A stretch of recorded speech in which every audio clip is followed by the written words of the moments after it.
Pelo menos 22 estados vão à justiça contra o decreto de Donald Trump que retira dos filhos de imigrantes nascidos nos Estados Unidos o direito à cidadania americana. Os governadores alegam que a medida assinada pelo presidente fere a Constituição.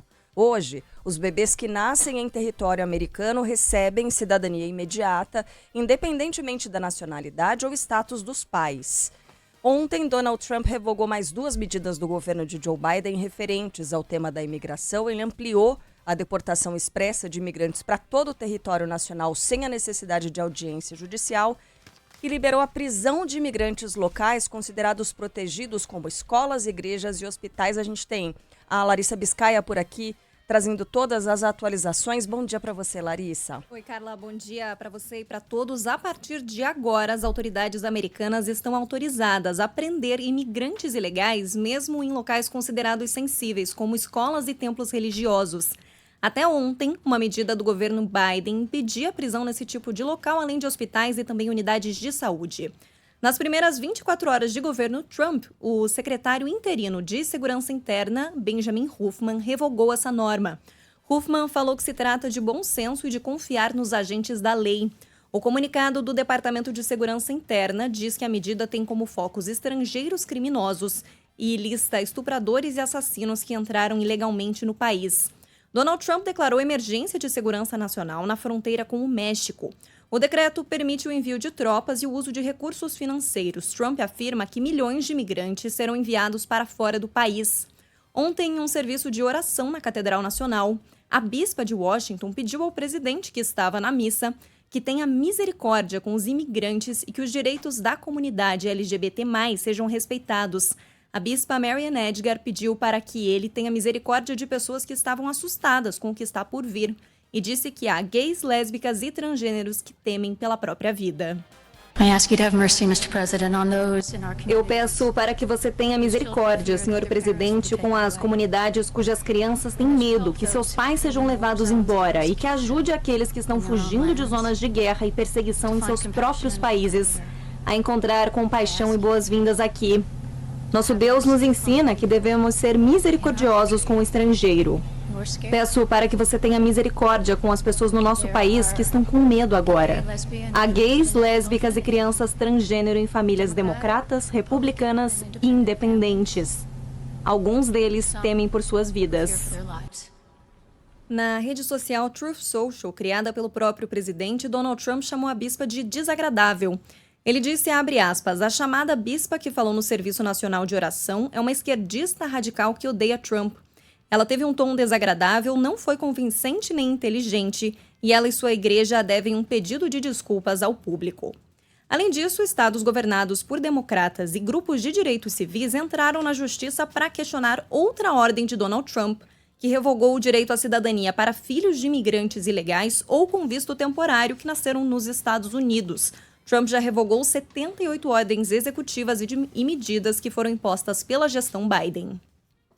Valeu, Larissa. Em outra decisão, Trump determinou que o governo federal não pode pressionar as redes sociais para derrubar conteúdos que não aprove. Segundo ele, o objetivo é colocar fim à censura. O republicano afirmou que isso acontecia no governo Joe Biden e ainda determinou a abertura de uma investigação. A intenção com essa medida é identificar possíveis danos ao direito constitucional da liberdade de expressão.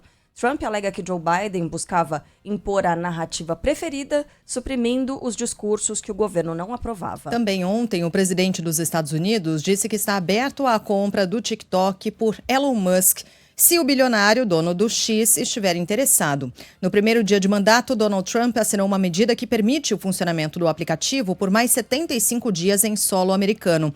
Controlado por uma empresa chinesa, o TikTok é usado por 170 milhões de pessoas nos Estados Unidos e chegou a ser retirado do ar no último domingo por motivos de segurança nacional. Uma lei aprovada pelo Congresso exige que o aplicativo venda as operações para uma companhia americana diante do risco de mau uso dos dados dos usuários. Em um outro momento, Donald Trump ainda anunciou um investimento de 500 bilhões de dólares em inteligência artificial. O projeto será uma parceria com as empresas OpenAI, criadora do ChatGPT, Oracle e SoftBank. A promessa é gerar 100 mil empregos e construir novas novos data centers no Texas. E a saída dos Estados Unidos do Acordo de Paris pode impactar as discussões da COP30 em Belém, no Pará. A Conferência das Nações Unidas sobre o clima será realizada em novembro. Até lá, os americanos ainda deverão fazer parte do tratado de mais de 200 países que buscam reduzir a emissão dos gases do efeito estufa. Isso porque, segundo o acordo, a retirada só vale um ano depois do anúncio da decisão de deixar o grupo. Nas redes sociais, o governador do Pará, Helder Barbalho, disse que espera Trump no Brasil para discutir o futuro do planeta. Por outro lado, o secretário de Clima, Energia e Meio Ambiente do Ministério das Relações Exteriores, embaixador André Corrêa do Lago, prega cautela. O diplomata foi anunciado ontem como presidente da COP30. Estamos todos ainda analisando as decisões do presidente Trump, mas não há a menor dúvida que terá um impacto significativo na preparação da COP e na maneira como nós vamos ter que lidar com o fato de que um país tão importante está se desligando desse processo. Bom, enquanto isso, a gente fica pendurado na dúvida sobre a possibilidade de novas taxas dos Estados Unidos a produtos do Brasil. A taxação, a sobretaxação, né, já é dada como certa para países como México e Canadá.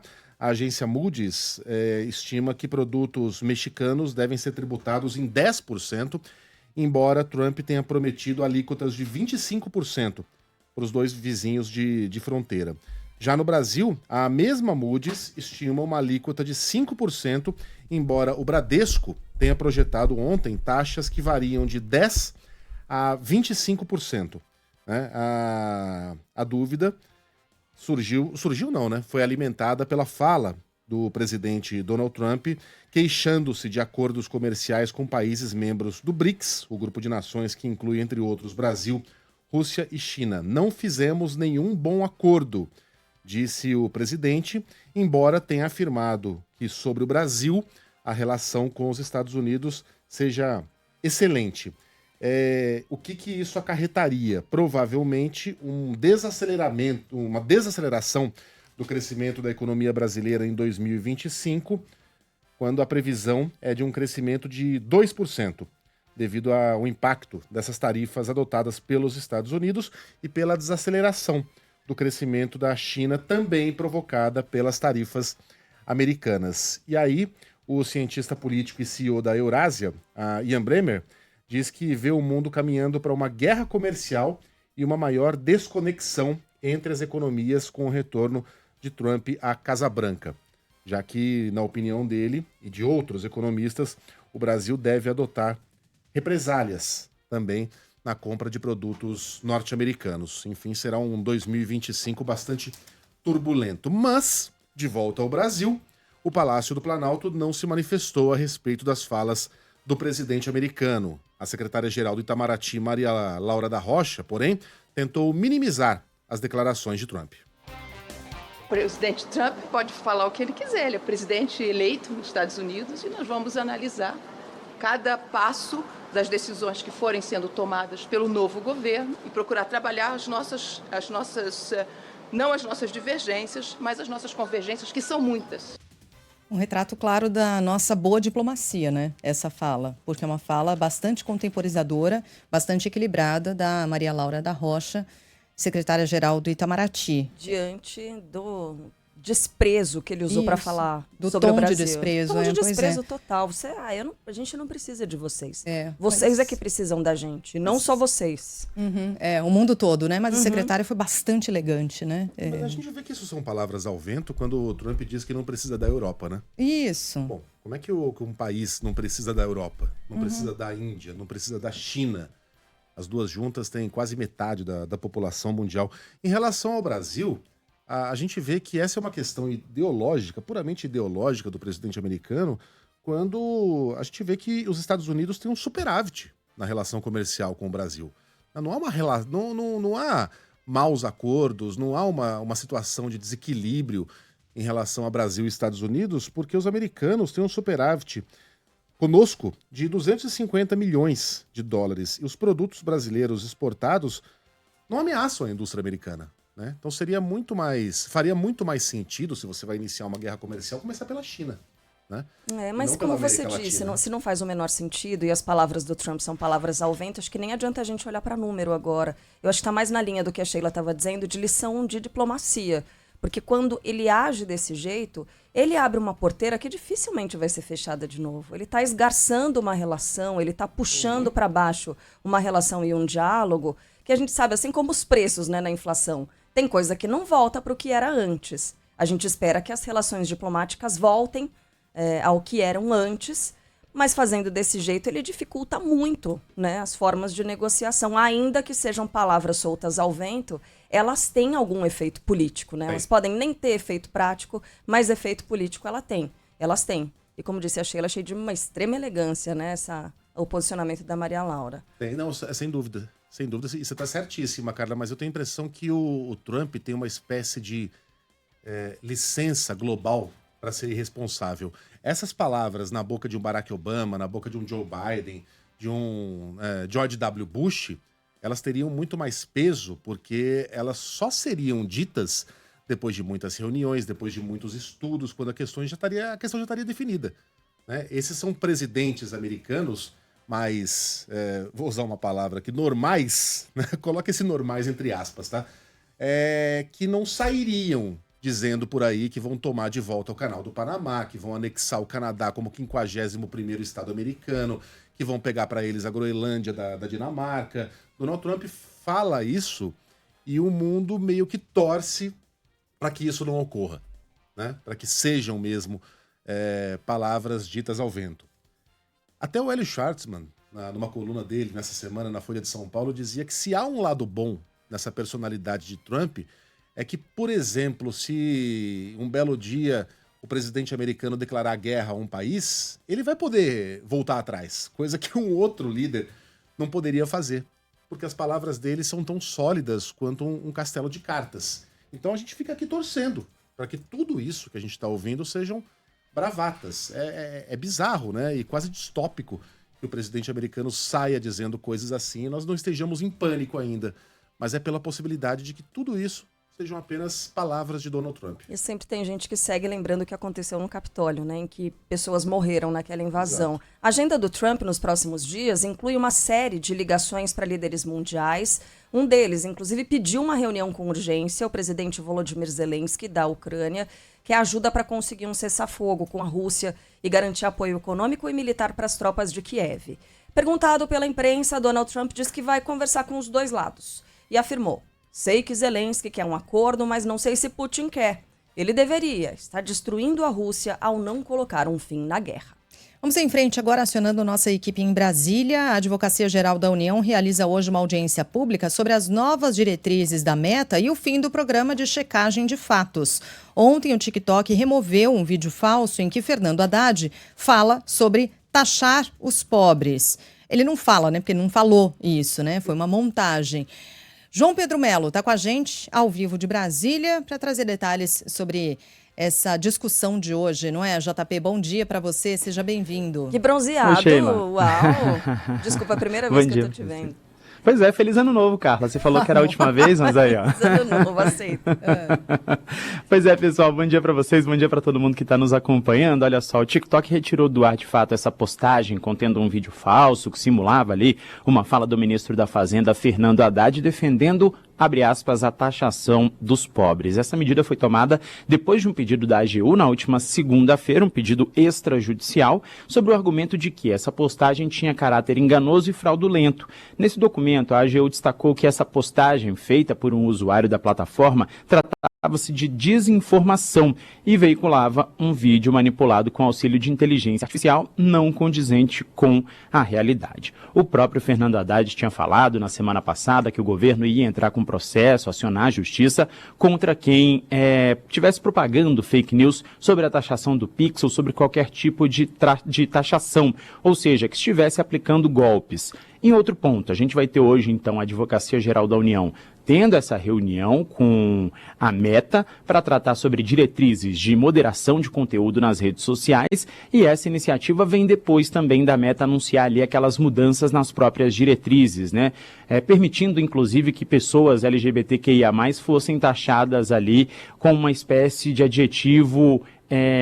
um adjetivo que não foi corretamente utilizado. Segundo a AGU, 41 pessoas foram convidadas para essa audiência, incluindo representantes de plataformas digitais, especialistas, agências de checagem de fatos, além de acadêmicos e organizações da sociedade civil. A ideia dessa medida é discutir os impactos das mudanças no enfrentamento à desinformação nas plataformas, além da proteção aos direitos previstos na Constituição. Essa audiência vai ser presidida pelo ministro-chefe da AGU, Jorge Messias, e deve ter também ali participação de ministérios como o da Justiça e Segurança Pública, Direitos Humanos e também da Fazenda. Também está prevista a participação de integrantes da SECOM, da Secretaria de Comunicação Social da Presidência, mas até agora a gente não tem informação se de fato serão os ministros que vão participar desse encontro, desse evento. O único ministro confirmado até o momento é o Jorge Messias, exatamente para tratar aí dessas mudanças de diretrizes da Meta. JP, com a proximidade do fim aí do recesso, eleições no Congresso são o nosso segundo assunto. Tem esquentado, vão além das disputas às presidências, porque os deputados e senadores estão de olho também naqueles cargos das mesas diretoras e também na reforma ministerial do governo Lula, né? Conta pra gente como é que estão esses bastidores, mesmo no período de recesso. Astros, Pois né, é. JP? Agora são astros da política que estão querendo participar Exatamente. dessa, se lançar, né, digamos assim, pro estrelato. Exatamente. Isso porque, só para trazer um detalhezinho também interessante, né? A gente falava sobre isso já no finalzinho do ano passado, de que Arthur Lira e Rodrigo Pacheco podem ser novos ministros do governo federal. Isso tá já, inclusive, ali movimentando bastante os bastidores do Palácio do Planalto. A gente tem os dois ali podendo assumir algum tipo de ministério, inclusive previsão de que se assumam, ou de que assumam, né, o ministério ali, que hoje é de Geraldo Alckmin, Indústria e Comércio. Esse seria Pacheco. Arthur Lira ainda não tem uma pasta definida, mas também entraria no governo. A gente está acompanhando esse ponto. Mas por que a Carla falou de astros? Porque a gente tem agora também o Marcos Pontes querendo entrar ali como candidato à presidência do Senado Federal. A gente vai ter a retomada dos trabalhos no Congresso no próximo dia 1º de fevereiro, já com as eleições das casas, né, tanto da Câmara como do Senado. Esses cargos são de bastante relevância. O presidente, por exemplo, do Senado é o mesmo presidente do Congresso Nacional, é o responsável por tomar as decisões em conjunto, ou por auxiliar os deputados e senadores nas decisões que são tomadas em conjunto, e essas discussões estão, obviamente, movimentando os bastidores da capital federal. Na Câmara, até agora, a gente tem Hugo Mota, do Republicanos da Paraíba, como uma espécie de unanimidade. Ele foi indicado pelo ex-presidente da Casa, Arthur Lira, e ele é praticamente um consenso, tem o apoio das principais bancadas. Já do outro lado, no Senado, a gente tem 3 nomes que têm ali a vontade de concorrer à presidência da casa. Eduardo Girão, do Novo do Ceará, o próprio Marcos Pontes, que falei agora há pouco, e também o senador Davi Alcolumbre. Esse é um dos mais cotados para, de fato, voltar à presidência do Senado, viu? Ele tem apoio já de uma boa parte da casa, mas esses outros nomes estão correndo ali contra Davi Alcolumbre. Ia falar Arthur Lira, já confundindo os nomes. Bom, Marcos Pontes não tem um aval do partido para concorrer. Isso gerou, inclusive, uma espécie de rusga entre ele e o ex-presidente Jair Bolsonaro. Bolsonaro disse que não apoia a candidatura de Marcos Pontes, e Alcolumbre, como a gente falou, ele tem ali já um apoio de uma boa parte das bancadas do Senado. A primeira obrigação dos novos presidentes deverá ser a votação da lei orçamentária anual, essa que está atrasada já há algum tempo. A gente falou que ela tinha que ter sido votada no final do ano passado, mas a gente teve ali uma série de outras questões que acabaram atrasando essa votação. Então esse é o primeiro compromisso do Congresso, logo depois da votação ou da eleição para as presidências das casas. Aí a gente já começa de fato a discutir essa lei orçamentária anual. É um tema que teoricamente tem consenso, mas que a gente vai ver de fato o peso dessas novas presidências já no momento de votação dessa lei. Valeu, João Pedro. Valeu, pessoal. Um grande abraço. Bom, também em Brasília, a Polícia Federal indicia mais 4 ex-diretores e ex-coordenadores da Polícia Rodoviária Federal por tentar impedir o fluxo de eleitores no Nordeste durante o segundo turno das eleições de 2022.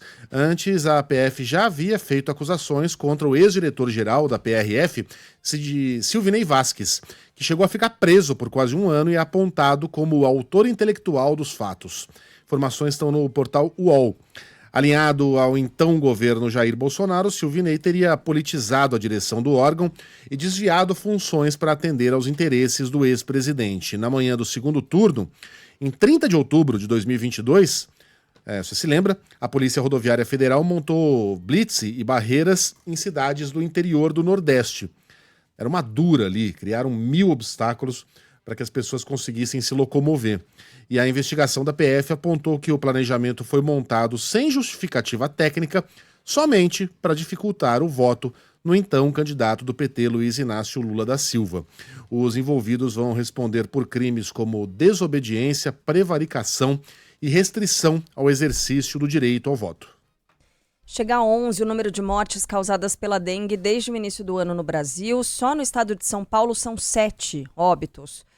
Na Anvisa, a expectativa é pela análise do registro da vacina produzida pelo Instituto Butantan. Roberta Russo, bom dia. Bom dia. Que vem sendo pesquisada há décadas, seria a primeira vacina do mundo com uma única dose contra a dengue. Você falou do número de mortes aqui no Brasil, 11 mortes só em 2025 e mais de 90 mil casos prováveis que ainda estão sendo acompanhados e analisados também pelas autoridades. Enquanto isso, não há previsão do aumento do público-alvo para vacinação, já que faltam doses suficientes do imunizante aplicado nos mais jovens, Qdenga, do laboratório Takeda. Mesmo na rede particular, alguns ouvintes aqui da Band News FM mandaram mensagens hoje, mais cedo, tendo dificuldade para encontrar a vacina paga.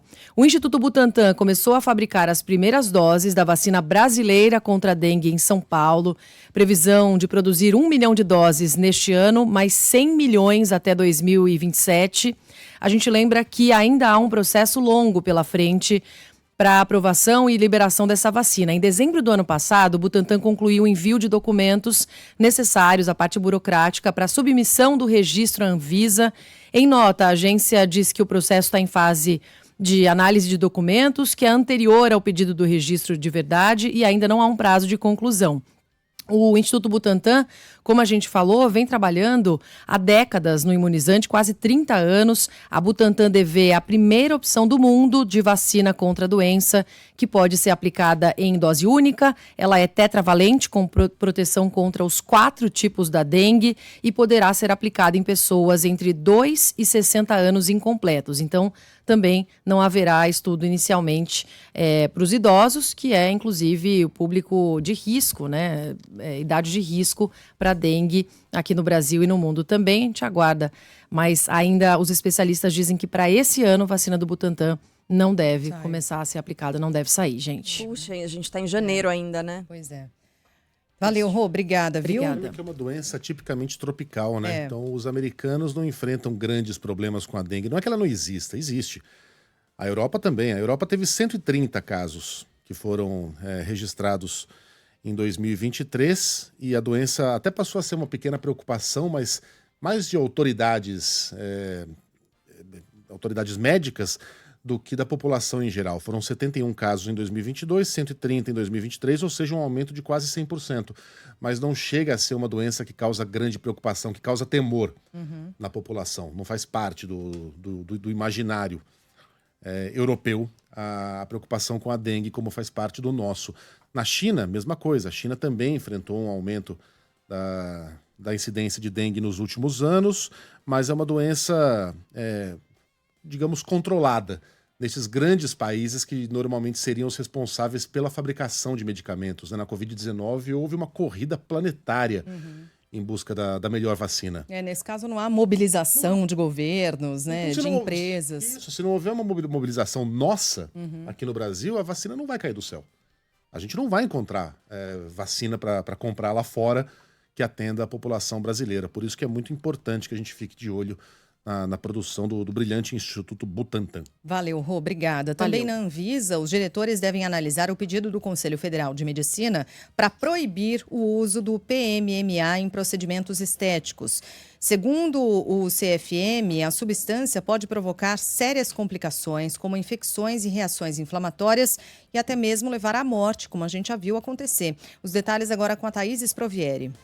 Representantes do Conselho Federal de Medicina apresentaram um pedido à Agência Nacional de Vigilância Sanitária para que o PMMA seja banido do Brasil desde a fabricação até a comercialização e uso. De acordo com a entidade, o produto vem causando lesões e até a morte de pacientes em procedimentos invasivos realizados principalmente por não médicos.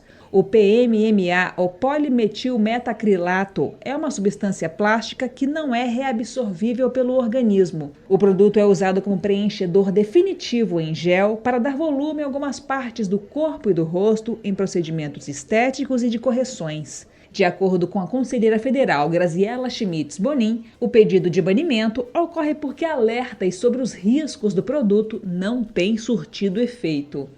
O PMMA, como substância de preenchimento, está relacionado a um número crescente de complicações que podem ser desenvolvidas ao longo de toda a vida dos pacientes.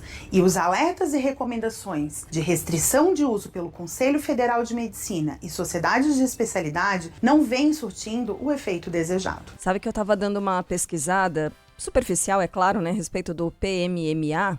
Sabe o que é PMMA? Acrílico. É plástico, isso é plástico. É que ele é usado, eu estava vendo, dentre os usos tem para fazer implantes de esôfago, cimento ortopédico, lentes de contato. Então ele tem esse uso no corpo humano também, mas em geral... Como silicone, né? Que não é o mesmo que você passa no pneu. Então, mas isso não afasta, mas é o mesmo não quer dizer que seja seguro, é o mesmo né? princípio, exatamente, mas é o mesmo princípio. Olha só, PMMA foi descoberto no início dos anos 30 por químicos. A primeira grande aplicação aconteceu durante a Segunda Guerra, quando ele foi usado em janelas, cúpulas de aeronaves, periscópios e submarinos. Então é uma substância que aí com o tempo se descobriu que não fazia tão mal para a pele, mas ele não é absorvido pela pele, né? Ele fica ali. E claro que isso pode... Cada organismo é um organismo diferente, e isso pode sim gerar algum tipo de inflamação, de infecção e levar a pessoa à morte. Infelizmente, agora a proibição do PMMA. E o pior é que o PMMA é algo aparentemente melhor do que era usado anteriormente, que é o hidrogel, que é uma substância mais agressiva e que mais cara, mais agressiva e que também pode provocar muitas reações indesejadas. Então a gente tem que ficar atento a tudo isso, né? E entender exatamente o que faz bem para o nosso corpo e o que não faz. É triste porque tem muita gente que precisa desse tipo de cirurgia, de procedimento, para lidar bem com a autoestima, né? A gente não está julgando ninguém que faz isso. Não é, porque pessoa, né, não tem nada na cabeça, sair fazendo um negócio desse. Não é isso.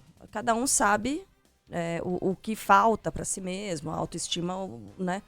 Como isso lida, mas... Não dá para colocar a saúde em risco nesses casos e a gente tem que ser racional. E nunca o termo cirurgia plástica foi tão literal, né? Exatamente. Cirurgia plástica, exatamente. Vamos falar ainda de saúde, gente?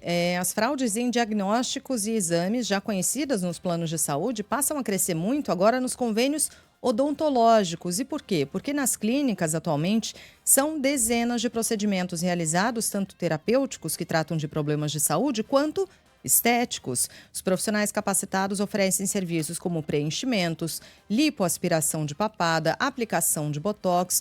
Só que os procedimentos estéticos não são cobertos pelos planos. É o que destaca o cirurgião dentista Flávio Lupozelli. Geralmente, procedimentos puramente estéticos não são cobertos por plano de saúde, né? Então, o que geralmente cobre é quando eu tenho uma indicação funcional, terapêutica, e aí o ganho de estético é secundário. De acordo com a Federação Nacional da Saúde Suplementar, as denúncias de golpes cresceram bastante. Diagnósticos falsos, clínicas de fachada têm sido usados para obter reembolsos de procedimentos estéticos como se fossem tratamentos de saúde. A diretora executiva da FenaSaúde, Vera Valente, destaca que a prática encarece o valor dos planos. isso se volta quanto o dono do plano, quanto quem paga o plano, porque vem em forma de reajuste, se o seu plano é empresarial, pode levar à demissão essa fraude. A fiscalização precisa ser feita pelo Conselho Federal de Odontologia e o presidente do órgão, Cláudio Miyake, faz um alerta.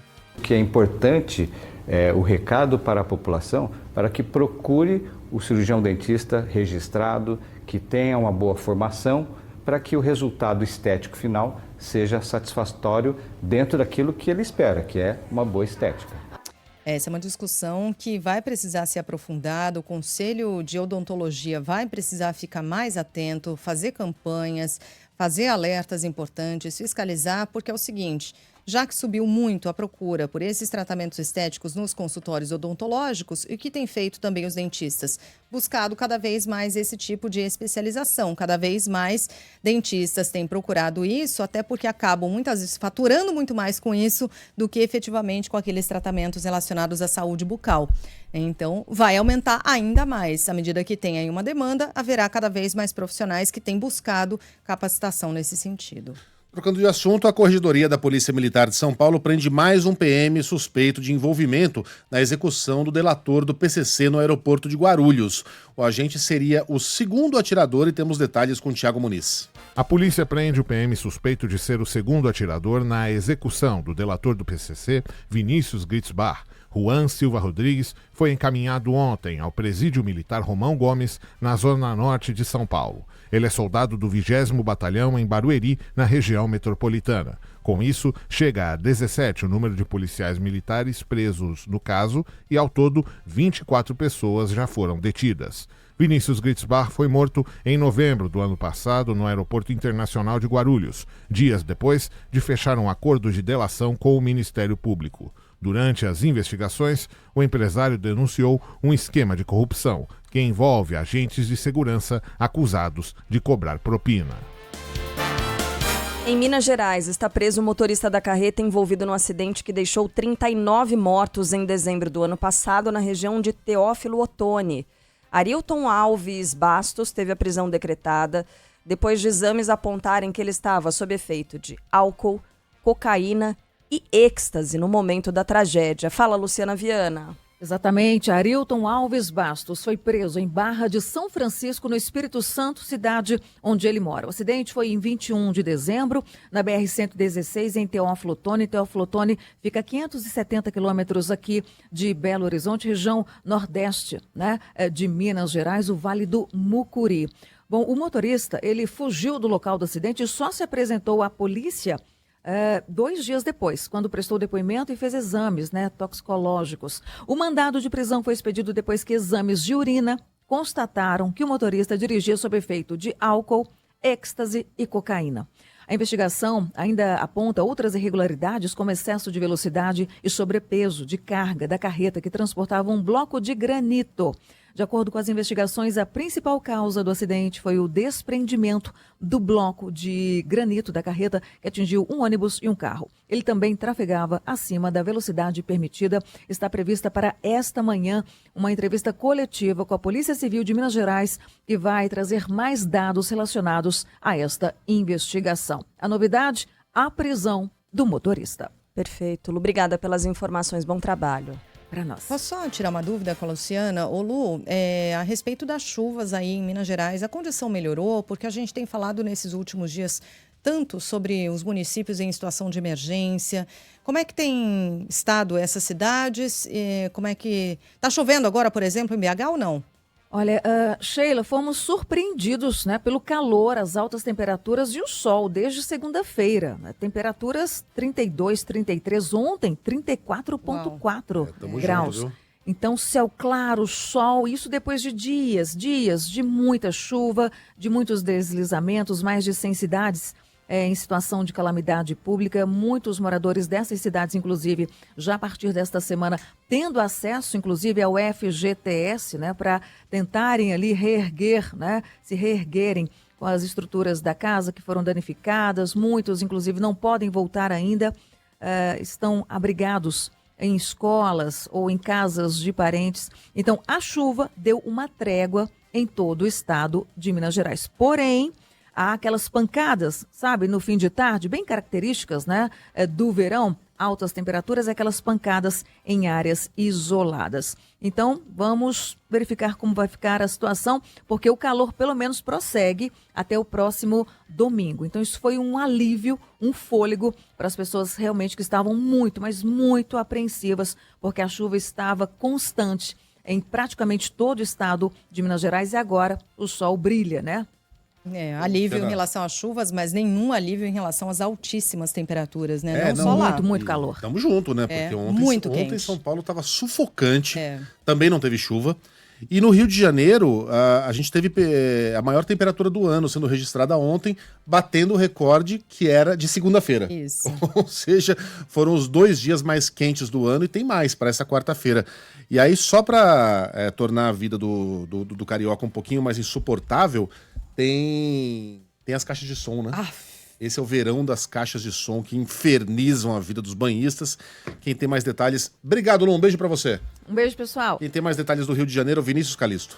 54 pessoas foram abordadas utilizando caixas de som em alto volume em praias da Zona Sul do Rio no feriadão de São Sebastião. A ação fez parte de uma operação de ordenamento da Secretaria Municipal de Ordem Pública. Durante as ações, os banhistas foram orientados a desligarem os equipamentos sonoros para não incomodar outros banhistas. Nesta terça-feira, a reportagem da Band News FM esteve nas praias do Leme e de Ipanema e flagrou grupos de pessoas utilizando caixas de som em alto volume. Em uma das imagens, é possível ver guardas municipais a poucos metros de onde um grupo de homens escutava música alta. Segundo a Guarda Municipal, a equipe que aparece nas imagens atuava em apoio ao projeto Rio em Ordem da Subprefeitura da Zona Sul, com foco na fiscalização do comércio ambulante irregular, incluindo venda de quentinhas que geralmente são armazenadas de forma irregular. A pasta reforçou com os agentes a diretriz de abordagem à irregularidade das caixas de som. Viram um vídeo do cara do argentino que bloqueia o Bluetooth das caixinhas aquele aparelhinho, de som? né? Aparelhinho? Sim. Todo mundo pensou em comprar um troço daqueles, né? É ilegal, infelizmente, viu, gente? É um bloqueador de sinais que não tem aprovação dos órgãos reguladores aqui no Brasil. Até porque podem bloquear sinais que são importantes, como o nosso. De rádio. Exato. Não pode. Não pode. Não Agora, pode. eu gostei Infelizmente não pode. da iniciativa dos prefeitos, né, do Rio e de Cabo Frio, que eles foram lá pessoalmente nas praias para dizer, gente, não pode, tá? Vocês querem... Pode desligar esse negócio, por favor? Né? Se a pessoa se nega a fazer isso, quem é você para pedir? Eu sou o prefeito desta cidade. Então, achei uma iniciativa ok. Porque para outros banhistas que estão ali... Você tem dúvida que vai ter aquele mané que vai falar, eu pago o seu salário? Não, claro. Sem a menor vai aumentar ainda mais o volume? Vai falar, não, mas eu sou a autoridade nessa cidade, meu senhor, não pode. Então, achei interessante isso, porque para outras pessoas... Não... Como é que a gente vai chegar lá e falar assim, cara, eu tô querendo ficar de... Eu quero ler o meu livro, você pode? Não, né? E eu não sou a favor de autoridade ficar intimidando o cidadão, não. Mas é que nesse caso o prefeito tá certo, não tem intimidação nenhuma. É só uma cobrança. Ele tá defendendo a população de um absurdo, de uma invasão da tranquilidade das pessoas. Então, parabéns ao prefeito que fez isso. Quem foi, Carla? Foi o prefeito do Rio, o Eduardo Paes, e o prefeito de Cabo Frio. Ah, foi o Paes? Tá. Vamos lá, Cabo Frio, prefeito... É que tem um pouco do marketing também, né? Mas tudo bem, né? O marketing do bem. Acho que assim, em nome da comunidade, em nome do bem público e tal, porque não é papel de prefeito, é papel de quem tem que fiscalizar isso. Eu me lembro de quando... Guarda mas é da prefeitura, gente. Não, mas é que assim, tem o marketing pessoal, ele vai lá e posta isso, né? Sim. Quando o Jânio Quadros saía multando carros aqui em São Paulo, ele saía com um bloquinho de multa e multava os carros. Bom, os carros estavam estacionados em local proibido. Tem o marketing pessoal do prefeito, mas enfim, a causa é justa. Exato. Parem de encher o saco das pessoas com essas caixas de som, cara. Tem um negócio mais insuportável Deus, bota um fone de ouvido, ninguém quer ouvir aquilo. Aliás, quando a gente vai na praia, é tão gostoso ouvir a maresia. Tem que ficar ouvindo a música dos outros. Misturada com a música do outro que tá ali, cara. É um inferno, isso é um pesadelo. Bom, vamos pro Rio Grande do Sul. Falando em pesadelo e inferno, vamos falar sobre as investigações que levaram à prisão daquela mulher que envenenou uma família às vésperas do Natal em Torres. A polícia do Rio Grande do Sul agora investiga se ela tentou matar, lembra que a gente falou sobre isso, né? O marido e acabou envenenando o filho também, Paula Neyman. Bom dia para você. Muito bom dia, Carla, Sheila, Megali e a todos. Exatamente, agora a Polícia Civil do Rio Grande do Sul deve pedir a prorrogação da prisão da mulher que envenenou a família nas vésperas de Natal em Torres, aqui no Litoral Gaúcho. A sogra dela, que preparou o doce, prestou depoimento durante 5 horas. Ainda muito debilitada, a Zeli dos Anjos disse que a nora esteve na casa dela cerca de um mês antes do dia que achou a receita. Segundo o delegado do caso, as informações reforçaram a suspeita de que Deise Moura dos Anjos misturou arsênio na farinha usada no bolo. O filho de Zeli, marido da suspeita, Diego dos Anjos, também já foi ouvido e confirmou que teve uma intoxicação alimentar em outubro. A polícia investiga se ele também foi envenenado com arsênio pela esposa ao beber um suco de manga. Exames apontaram a presença da substância no corpo de Diego e também no corpo do filho do casal. Autoridades do Rio Grande do Sul avaliam novos protocolos para os casos de intoxicação alimentar que chegam aos hospitais. Isso porque, após as 3 mortes com o bolo envenenado, a polícia descobriu que o sogro da investigada também perdeu a vida depois de ingerir a mesma substância. Na época, em setembro de 2024, não houve nenhum tipo de investigação e a descoberta só ocorreu agora com a exumação do corpo, que aconteceu há cerca de 15 dias. Segundo o diretor do Departamento Médico Legal do Rio Grande do Sul, o Paulo Barragan, alguns parâmetros vão balizar os procedimentos. Dependendo dos sintomas, aí a gravidade, é que talvez nós venhamos a ter um protocolo já estabelecido de coleta de algumas matrizes para, eventualmente, pesquisa de algum veneno que possa ser o causador da chamada da intoxicação. A polícia ainda aguarda a perícia de alimentos que Deise Moura dos Anjos levou para a sogra quando ela ainda estava hospitalizada. Existe, então, a suspeita de uma terceira tentativa de envenenamento.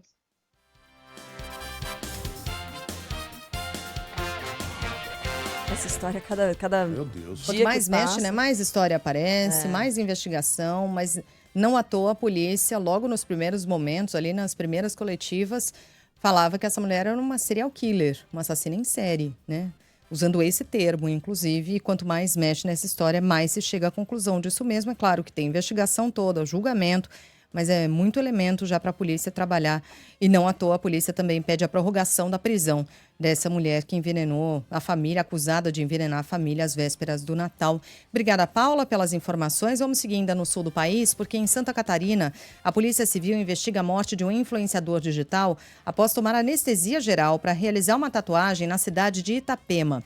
O empresário Ricardo Godoy, de 46 anos, sofreu uma parada cardíaca depois de receber a sedação, antes mesmo do início da sessão de tatuagem. Um cardiologista foi chamado para tentar a reanimação, mas não houve sucesso. O responsável pelo estúdio de tatuagem disse que o procedimento foi acompanhado por um anestesista e exames prévios teriam apresentado resultados positivos para a realização dessa anestesia. Além disso, Ricardo Godoy assinou um termo de consentimento para a realização da sedação. Segundo o Conselho Regional de Medicina, dentro de uma unidade de saúde, não há proibição para que anestesistas usem sedativos em quem queira fazer uma tatuagem. O delegado Adem Klaus quer ter acesso a documentos e pretende ainda ouvir testemunhas.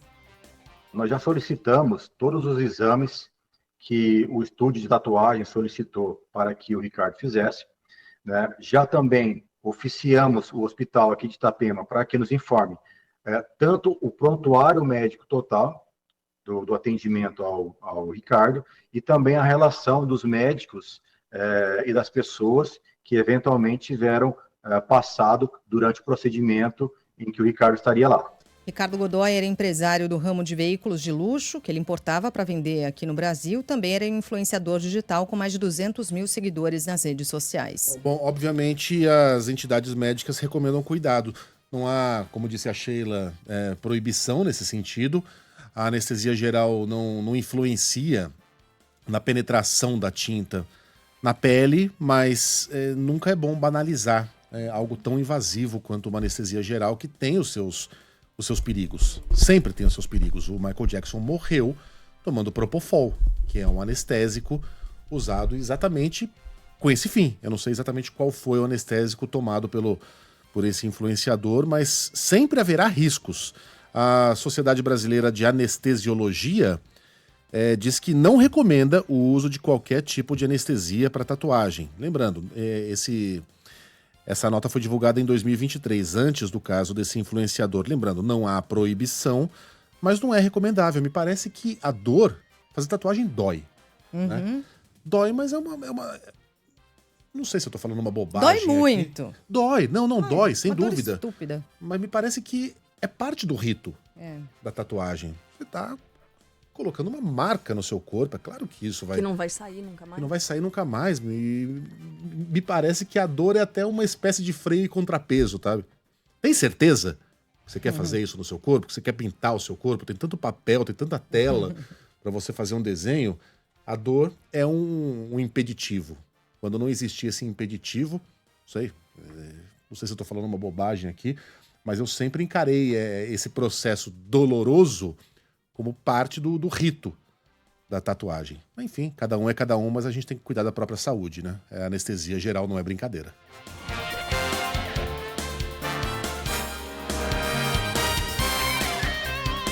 Destaque internacional. A Turquia investiga um incêndio em um resort que terminou com 76 pessoas mortas, além de 151 feridos. As chamas atingiram um prédio localizado em uma estação de esqui durante a madrugada e os hóspedes chegaram a se jogar das janelas para fugir do fogo. O hotel estava com ocupação total, 238 pessoas hospedadas.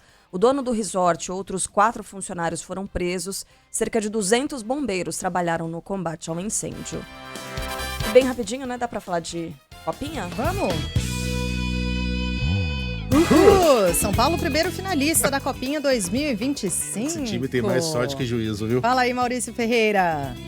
O garoto Rian Francisco mostra personalidade para cobrar 2 pênaltis com cavadinha e levar o São Paulo à final da Copinha no sábado. O tricolor era derrotado pelo Criciúma por 1-0 ontem em Araraquara até os minutos finais. Em 2 penalidades a favor do São Paulo, Rian Francisco marcou aos 43 e aos 51 do segundo tempo. Herói tricolor, o artilheiro do time na Copinha com 10 gols, será desfalque na decisão por levar o segundo cartão amarelo. O adversário do São Paulo na final de sábado no Pacaembu será definido hoje. Grêmio e Corinthians jogam às 5 da tarde na Arena Barueri. O jogo será no Pacaembu, com capacidade para 20 mil pessoas, ou seja, 4/5 da capacidade máxima do novo estádio do Pacaembu, reformado, concedido à iniciativa privada. E o São Paulo, com essa vitória, terá a vantagem de jogar, caso a partida seja contra o Corinthians, com torcida única, já que não pode haver jogos com 2 torcidas em clássicos regionais aqui em São Paulo.